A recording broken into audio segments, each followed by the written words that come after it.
Hello everyone. Uh, Today we are going to discuss about the topic magnetic effect of current.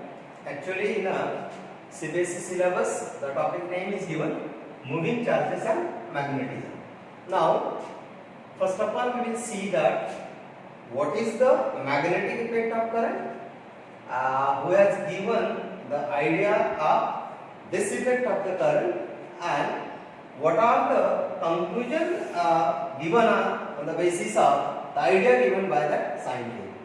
So basically this magnetic effect of current is given by this scientist Oersted. Oersted has performed the activity, and on the basis of this activity he has given the meaning of a concept of the magnetic effect of current. So what Oersted did, he has taken one conductor, say now this is the conductor we have taken.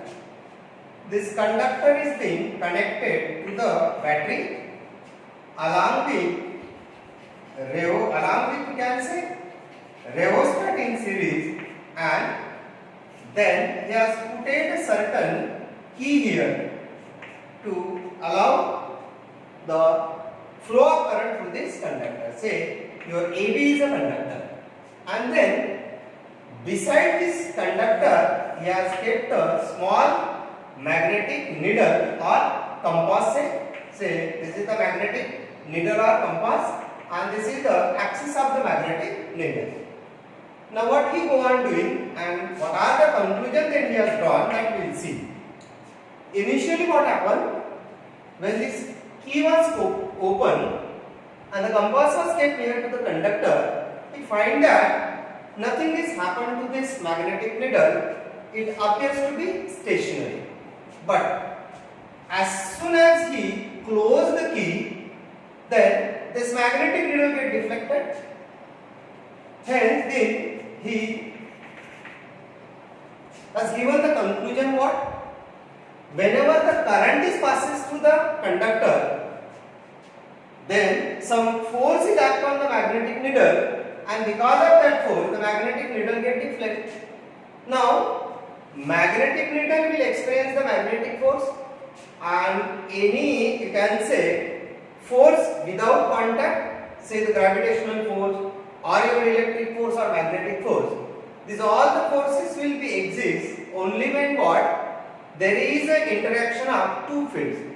Gravitational force will be exist at the cost of interaction of gravitational field of the two masses.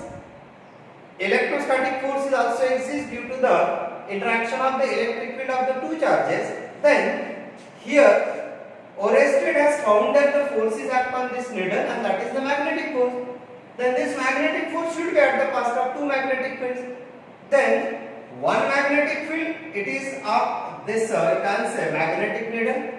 What about the other magnetic field? Then he concluded that when the current is passing through the conductor, then this current is also produces this magnetic field around the conductor, and because of the magnetic field of this current and of the magnetic needle, interactive forces act between them, and this force will be deflecting the needle. Now question is what?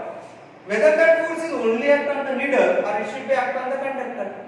So as we learned in the Newton's third law of motion, force is never single, it always exists in the pair. But acceleration is produces in one who has a lighter mass. Among this magnetic needle and conductor, needle is very lighter, as a result it get accelerate and deflection is produced.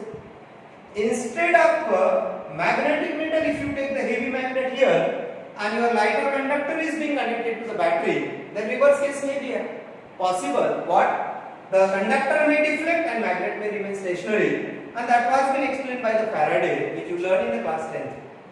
Now, on the basis of this simple activity, he has concluded that what is the magnetic effect of current. So when current is passes through any conductor, then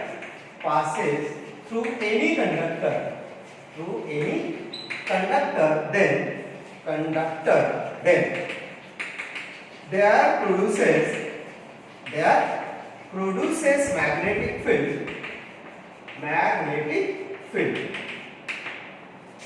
around the conductor, such effect of current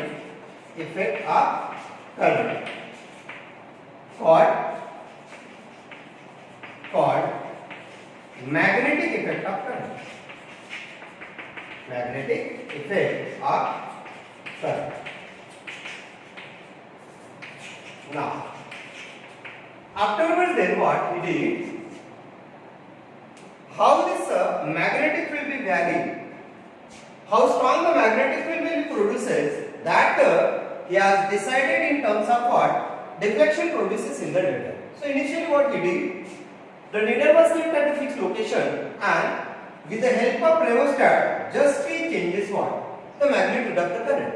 So what we find that when the magnitude of the current was increases by moving the rheostat to this side, resistance decreases, current will be gone increases. When the magnitude of this current increases, the magnetic needle deflected more. On the basis of this, he concluded that whatever the magnetic field of the current produces here, it has a more, we can say, strength or magnitude when current passes through the conductor is more. So this magnetic field of current, or you can say magnetic field intensity of current depends on what? Depends on, so first conclusion we have given what? Current passes through conductor. Through conductor. So for that we can write the relation B proportional to R, where B is the symbol used to measure the intensity of the magnetic field. This is the one conclusion he has drawn. Then second is what? What he did, magnitude of the current in the conductor he maintained constant, but position of the needle is one changes. Initially it was kept close to the conductor. He has observed the deflection, it was more. When it is moved little bit away from the conductor and again he observed the deflection, then he find what? The deflection was less. So on the basis of this he concluded what? The magnitude of the magnetic field will be less where at a point away from the conductor, and it will be more near to the conductor. So this also depend on distance of point from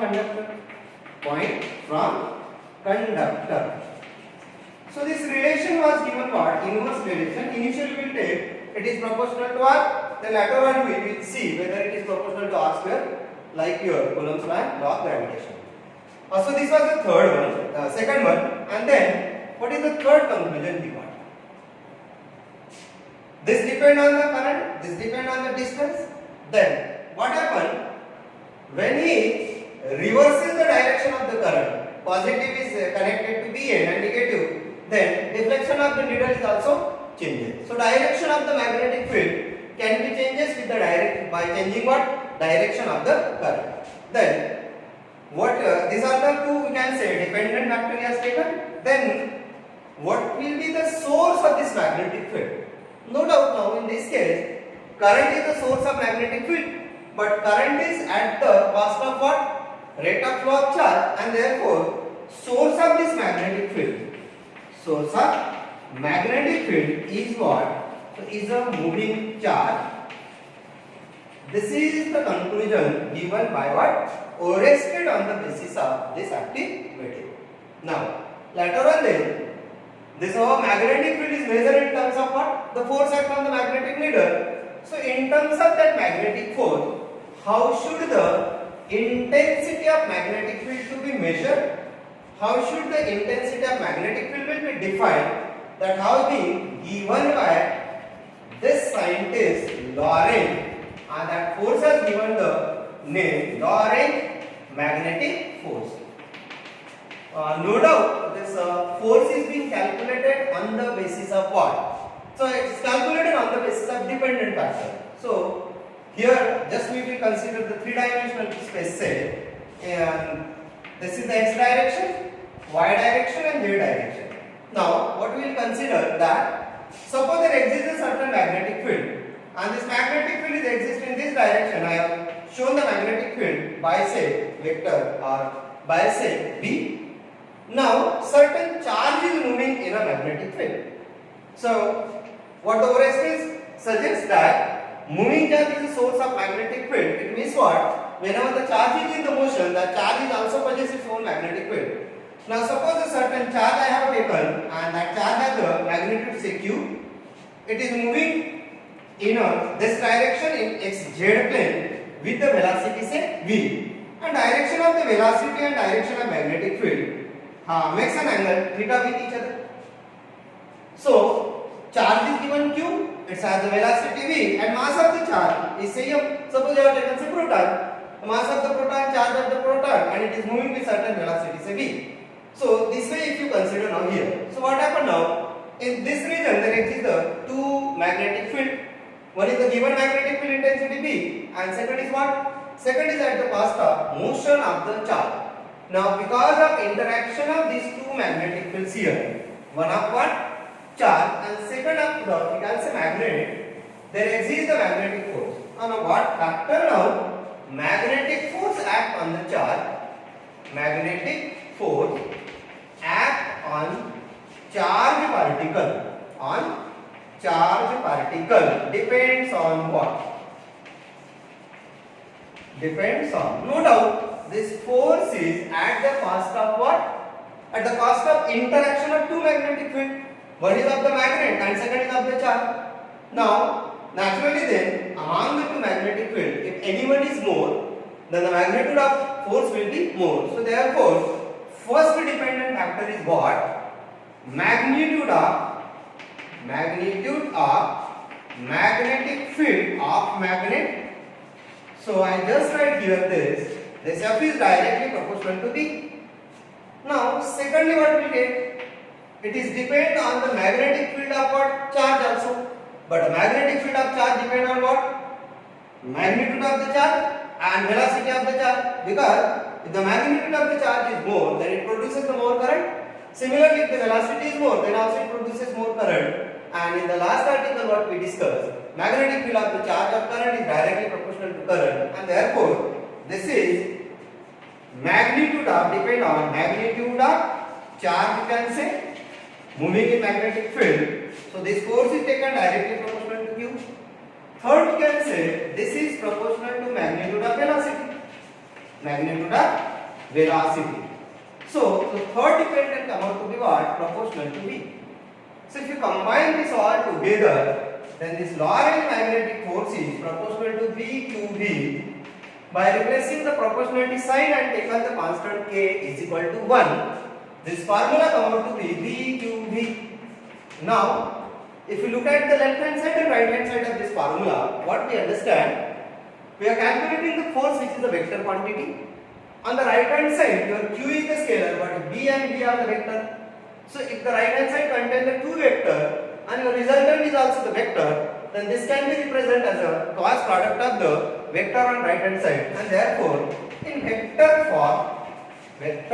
form this magnetic Lorentz magnetic force can be written as what? Can say B cross V. Depend on what? Sense of rotation. How you are taking? You are going from B to V or V to B. You can write the formula or either it can be written as B cross V or what?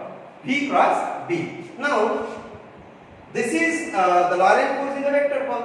In terms of magnitude, if you like to write this, then this force in terms of magnitude can be written as V into sin theta, where theta is the what? Angle in the direction of this two vector.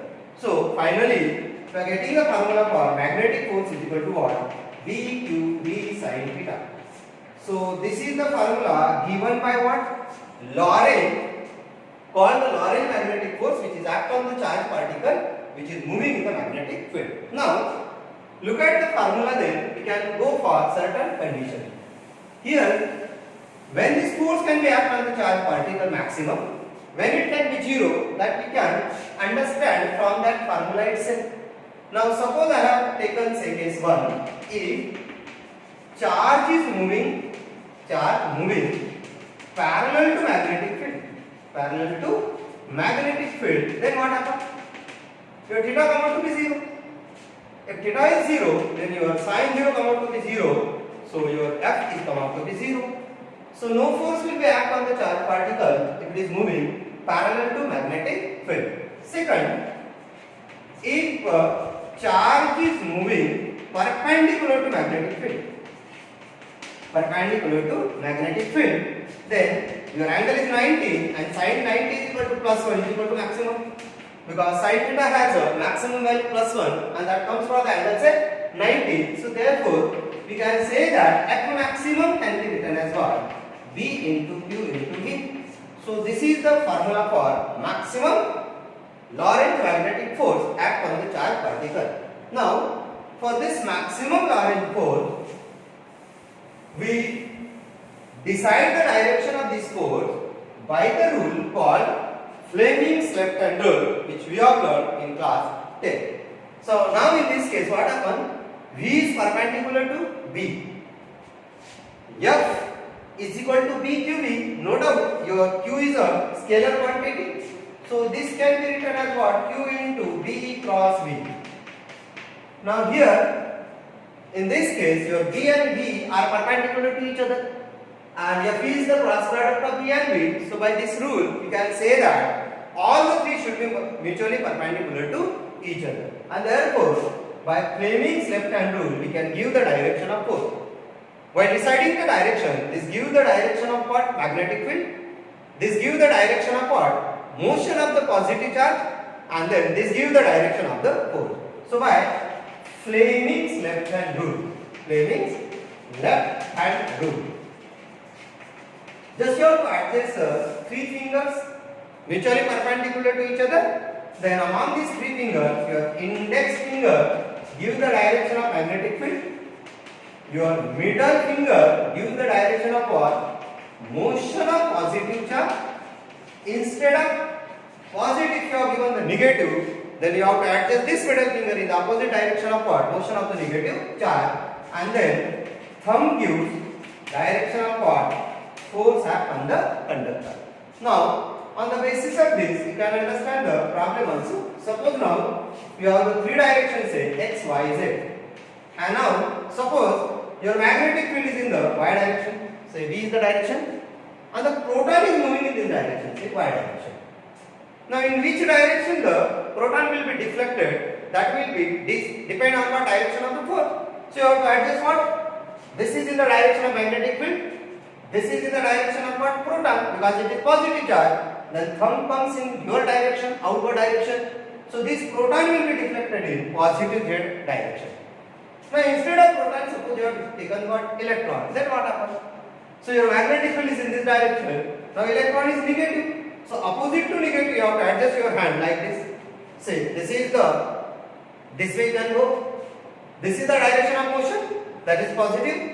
Magnetic field and your thumb is going inward. Now along the negative Z axis, the force is act on the electron. So in this way, you can use this rule to decide what? Direction of magnetic force act on a, you can say, charged particle moving in the magnetic field. Now, another important thing is what?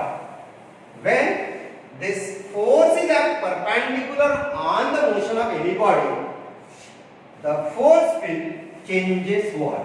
So mostly it changes the direction of motion of the body. And this which you say, suppose some vehicle is going in this direction and some another vehicle will collide with it this way. So what happens? It will get turned, no? So same is the case here. This force is acting perpendicular to the motion of the charged particle and therefore this F maximum changes what? Changes direction of motion of charge. And when direction of motion of charge changes, then we can say that centripetal acceleration takes place in the charged particle, and therefore we can say that the centripetal force will be produced in the particle at the cost of this maximum force. So this relation we can use in solving some numericals whenever the charged particle is moving perpendicular to the direction of magnetic field. This is one thing. Then one more thing that we can discuss in this article is that what? On the basis of the formula BQV sin theta, we can define the intensity of magnetic field from which we can get the unit for it. So, definition of what? Intensity of magnetic field. Intensity of magnetic field. Now see, we have the Lorentz magnetic force BQV sin theta. So simply from this we can say B is equal to what? F upon QV sin theta. And now from this formula we can define what? Intensity of magnetic field. Now the simple definition: when a unit charge is moving with unit velocity in a direction perpendicular to magnetic field, then force per unit charge is called what? Intensity of magnetic field. So if charge is moving with unit velocity perpendicular to direction of magnetic field, then force per unit charge called intensity of magnetic field. So this way we can define the intensity of magnetic field. Now second thing what we can do, from this you can say formula of magnetic field intensity, we can make the unit of magnetic field intensity. So this can be written as F divided by QV sin theta, can be written as Newton. This is what? Coulomb meter per second. Then can be written as Newton second upon Coulomb into meter, which is replaced by what? Tesla, denoted by T. So in MKS system, Tesla is the unit of magnetic field. In CGS system, it has the unit say Gauss. And 1 Tesla is equal to 10 raised to power 4 Gauss. This relation also you have to use in solving what? Some numericals related to the magnetic field intensity. So this is regarding what? The beginning of the, you can say, introductory part of the magnetic effect of current. Thank you.